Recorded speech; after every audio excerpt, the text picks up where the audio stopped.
ছুটির দিনে গরম, গরম গরুর ঝুরা মাংস খেতে কোন আপু ভাইয়ারা পছন্দ করেন অবশ্যই কমেন্টে জানাবেন। আমার তো অনেক বেশি পছন্দ। আসসালামু আলাইকুম, welcome to my new blog. চলে আসলাম আজকে একটা নতুন রেসিপি নিয়ে। তো সবাই কেমন আছেন জানাবেন। আমিও আল্লাহর রহমতে এবং আপনাদের দোয়ায় অনেক ভালো আছি। তো আমি ১ম এ ১ কেজি গরুর মাংস নিয়েছি। গরুর মাংসের মধ্যে সমস্ত ধরনের গরম মসলা দিয়েছি। লবণ, ঝাল, হলুদ, তেল দিয়ে ভালোভাবে মেখে এটা আমি কষে নিয়েছি। তো ওই কষা মাংসটাই একটা বোলের মধ্যে হাতের সাহায্যে ঝুরা করে নিব।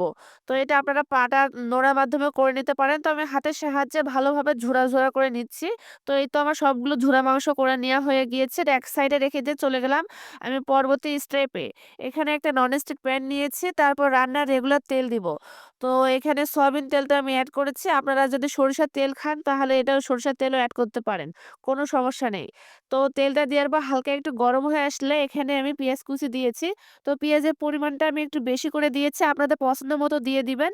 তো বেশি পরিমাণে পেঁয়াজটা দিলে খেতে অনেক বেশি ভালো লাগে।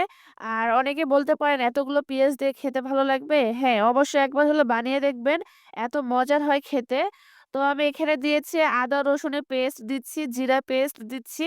তো এখানে আপনারা চাইলে গুঁড়াটাও এড করতে পারেন। তো পেস্ট দিলে টেস্টটা অনেক বেশি ভালো আসে। এজন্য আমি পেস্ট দেওয়ার পর আবারও ভালোভাবে কষিয়ে নিচ্ছি। মসল্লা একটু সময় নিয়ে যদি আমরা কষাই নেই তাহলে যেকোনো রেসিপি খেতে অনেক বেশি ভালো লাগে। এই তো এই পর্যায়ে আমি সামান্য একটু হলুদ দিচ্ছি। যেহেতু আমার মাংসের মধ্যে হলুদ, লবণ, ঝাল আছে এজন্য পরিমাণটা অবশ্যই বুঝে দিবেন। এখানে আমি শুকনো মরিচের গুঁড়াটাও দিয়েছি আমার পছন্দ মতো। তারপর আমি ধনিয়া গুঁড়ো দিয়েছি। আমার মতো কোন আপনারা ধনিয়া গুঁড়ো খেতে পছন্দ করেন অবশ্যই জানাবেন। তারপর আমি জিরা গুঁড়াও দিয়েছি। তো তারপর সবগুলো ভালোভাবে মিক্স করে একটু কষায় নিব। যেকোনো মাংসের মধ্যে এই মসলাটা একটু ভালোভাবে কষায় নিলে টেস্টটা বহুগুণে বেড়ে যায়। এখানে আমার টেস্ট অনুযায়ী আমি লবণ দিয়েছি। তারপর তেলটা যেন পুড়ে না যায় এজন্য আমি এখানে দিয়েছি পানি। পানি দেওয়ার পর আবারও একটু কষায় নিব। তেলটা যখন একদম উপরে উঠে আসবে এই পর্যন্ত কষায় নিব। তেলটা উপরে আসলে এই পর্যায়ে আমি দিয়ে দিব ঝুরা মাংসগুলো। মাংসগুলো দেওয়ার পর সবগুলো মসলার সঙ্গে ভালোভাবে মিক্সড করে নিব আর অনবরত নাড়তে থাকবো যাতে নিচে না লেগে যায়। তো এই ঝুরা মাংসটা গরম গরম পোলাওয়ের সঙ্গে অথবা পরোটার সঙ্গে আবার ভাতের সঙ্গে খেতে এত বেশি মজার লাগে। একবার হলো বানিয়ে দেখবেন, ছোট থেকে বড় সকলে অনেক বেশি পছন্দ করবে।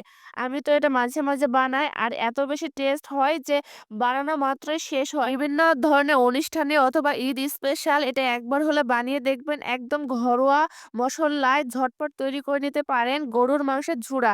অবশ্যই বানিয়ে দেখবেন, এত বেশি মজার হয় যে সকলে অনেক বেশি প্রশংসা করবে আপনার। তো আজকের রেসিপিটা কেমন লেগেছে অবশ্যই জানাবেন। তো আজকের মতো শেষ করলাম। আল্লাহ হাফিজ।